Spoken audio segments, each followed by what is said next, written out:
그래서 그런지 뜬금없이 건강하니 잘 돌아다니다가 투표도 그렇게 잘 하고 다니다가 갑자기 아산병원에 입원을 해버렸어요. 네. 금요일 날 가서 진단을 받고 오늘 바로 입원을 했다고 합니다. 그랬더니 시민들이 아니 씨 나는 심장병인데 1년 반 동안 기다리고 있는데 쟤는 왜 저렇게 입원이 잘 돼? 라고 하면서 병원에서 항의도 있었다고 이건 특혜지. 하는데요. 이거 아산병원 조사해봐야 돼. 관련해서 일단 기사 정리를 하고 송 작가의 뇌피셜로 왜 아산병원인가를 설명을 드려보도록 하겠습니다. 네. 자, 어제 김건희가 서울 아산병원에 입원을 했는데요. 지난 13일에 외래 진료를 받았대요. 그래서 평소 앓던 지병이 악화해서 병원에 입원을 그 뭐죠? 했다고 지병이? 합니다. 꾀병? 지병이 극심한 정신병? 우울증이랍니다. 그- 조선일보에 따르면.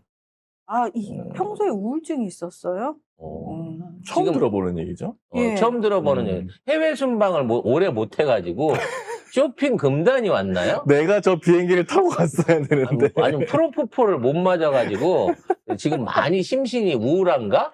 네. 근데 너무 충격적인데? 아니, 우울증 있는 애면은, 그렇게 영부인 역할을 맡기면 안 되는 거 아니었나요? 아무튼 뭐를 해도 맡기면 안 될 사람이긴 아니, 그 한데요. 마포대교 가가지고 지가 대통령인 척 이렇게 그거 지시하- 해야 안 우울하거든. 대통령 아니죠! 우울증 있는 사람은 거기 가서 그렇게 마포대교로 어머, 그게 치료의 일환이었던 거지. 네. 그래서 일부러 간 거였어요, 그럼? 이제 많은 분들이 에헤이, 김건희의 그 건강을 걱정하시면서 이번 기회에 입원했으니까 부검을 제대로 한번 받아봐야 된다. 부검? 네, 라는 특검이 얘기도 아니고 부검이요. 네, 부검을 제대로 한번 받아봐야 된다. 특검 전에 부검부터 해야 된다는 얘기도 있는데, 이제, 일단 이 의료 대란 속에 이런 조속한 입원이 되는 것도 말도 안 되는 네, 사실 얘기입니다. 특혜이긴 합니다만, 지금 일반 시민들은 진료하고 입원 대기가 최소 수개월에서 맞아요. 1년까지 기다려야 돼요. 저는 이해가 안 됐던 게 지난 13일에 외래 진료를 받았다고 하는데 도대체 그 외래 진료 언제 예약한 거예요? 제가 아산병원에 가려고 예약을 해봤더니 4월에 전화했을 때 10월에나 가능하다고 했어요. 4월에? 네. 그럼 4월에 6개월을 기다리라고? 네. 그래도 그거 짧은 거라고 그랬어요. 전화 받으면서 마침 10월에 자리가 딱 하나 있네요 라고 얘기했어요. 저한테. 6개월 6개월 후에 자리가 하나 있네요, 이게. 마침 딱 그날 하루가 자리가 비었네요 라고 와. 얘기해서 제가 10월이요? 라고 제가 다시 물었거든요. 그랬더니 네, 빠르신 거죠. 이렇게 대답했단 말이에요. 그러면 김건희는 13일에 그러면 6개월 전에 예약했나? 아니잖아. 지금 3일. 13일에 외래하고 바로 3일 만에 3일 만에 입원한 거 지금 입원하는 거 아니야. 아니야. 이런 특혜가 그건 어딨어. 진짜 특혜입니다. 이거는 그 안에 줄줄이 몇 달을 기다리고 있는 사람들 세치게 한 거예요, 그러니까. 이거는. 아무튼 그건 둘째로 치고 그러면 왜 아산병원이냐 아는 부분인 거죠. 왜냐면 아산병원은 이제 굉장히 중대한 수술을 해야 된다든지 뭔가 이렇게 중증 치료를 하기 위해서 가는 병원이잖아. 누가 우울증으로 아산병원에 입원을 시켜줘요. 말도 안 되는 소리지. 우울증이나 밥을 못 먹어서 배가 고파서 입원했다는 얘기밖에 안 되는 거 아니야.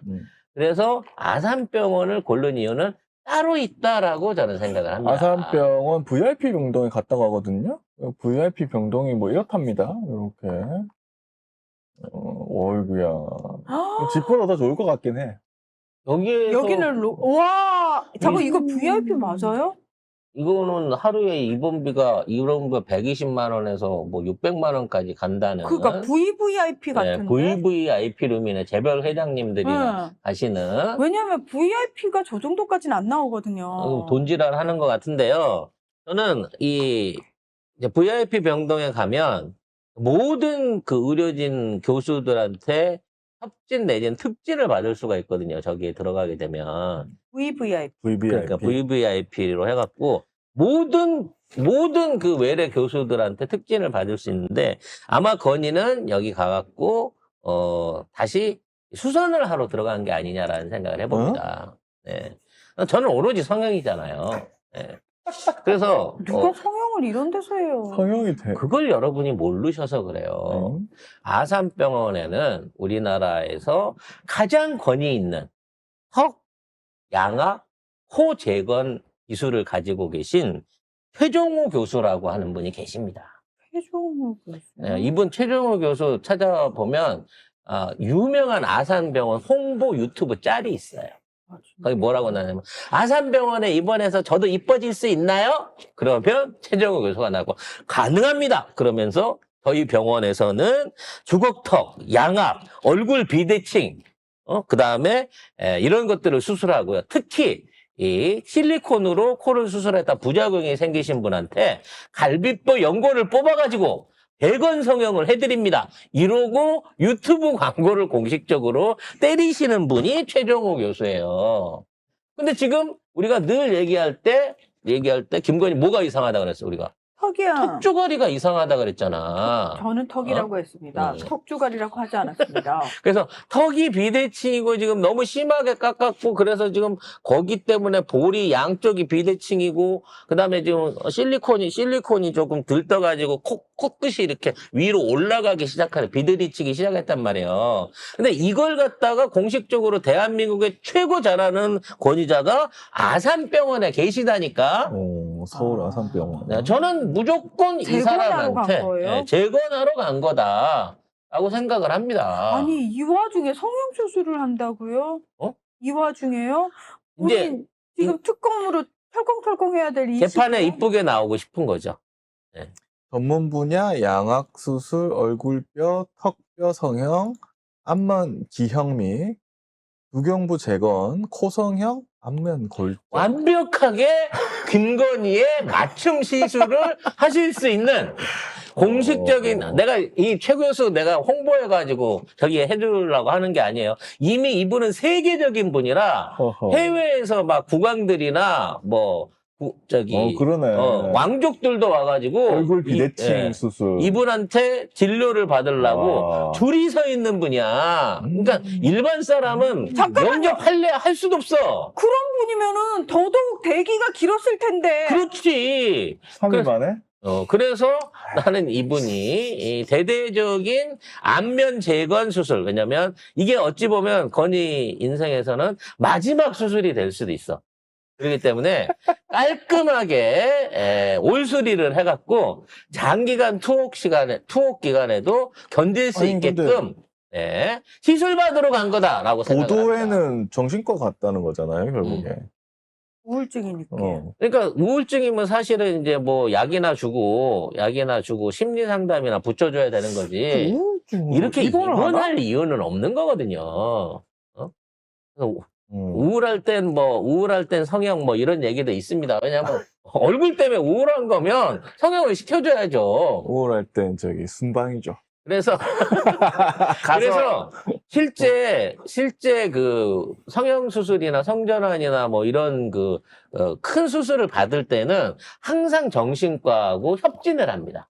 이분이 이러이러한 정신적인 그게 있어서 이렇게 위험한 수술이라도 꼭 해야 됩니다. 성형이라도 꼭 해야 됩니다. 요게 이제 붙어 있거든요. 왜냐면 이 정도 고치면 목숨 걸고 고치는 거예요, 지금.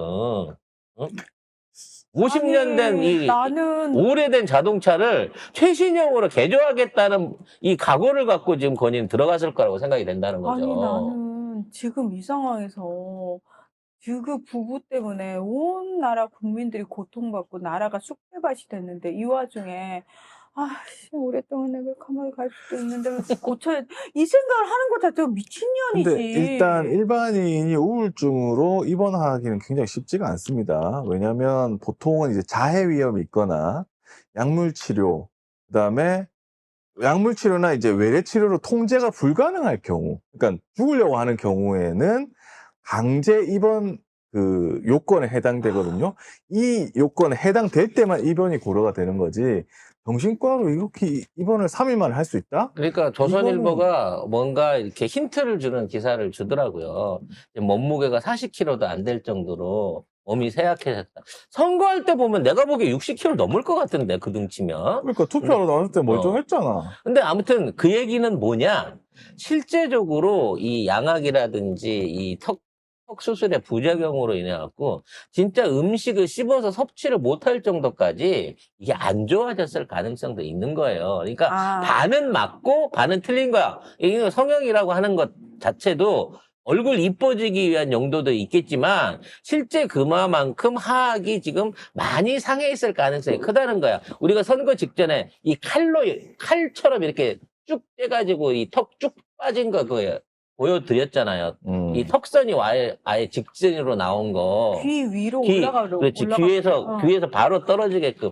아마 그 후유증 때문에라도 수술이 필요했을 가능성이 있습니다. 문제는 이걸 핑계로 해갖고 앞으로 특검이 됐든 검찰 수사가 됐든 경찰 조사가 됐든 이걸 다 입원하면서 버티고 부인을 할 거라는 거지. 근데 얼굴을 건드리면 진짜 몇 개월은 못 움직이잖아요. 최소 6개월 이상은 저 병원에서 입원해서 버티기로 갈 가능성이 높아지고 있는 거예요. 근데 VVIP 싫으면 6개월이면은 돈은 뭐 하긴 돈은 많은 애니까. 돈은 엄청 많은데 지금 아직 그 만두를 안 빚어서 그렇지 밀가루가 어마어마하게 쌓여 근데 있다는 말이 있는데. 그래 봐야 휠체어 타고 나와야 될 것 같아요. 민중기 아니, 특검이 휠체어를 타고 나오긴 하는데 얼굴 이걸 건드려 버리면 이거 팅팅 부어가지고. 괜찮아. 말하는 데는 크게 상관없을 거야. 아니 본인이 어쨌든 카메라에 뚫뚫 절대 얼굴 안 나오게 그렇지. 나오나? 민중기 특검이 오늘 뭐 김건희에 대해서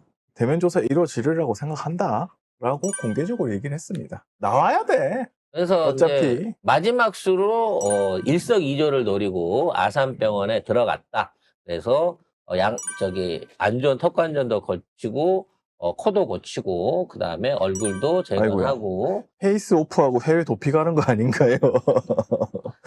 그리고 또 하나의 적이 더 있을 수 있다고 와. 생각합니다. 왜냐하면 자기가 이제 주술적인 면으로 뭔가 관상을 바꾸려고 하거나 뭐 이런 용도로도 성형을 시도할 가능성은 있다라고 봐지네요. 어찌됐거나 네 맘대로는 안 돼라는 부분에 대한 얘기를 드리도록 하겠습니다.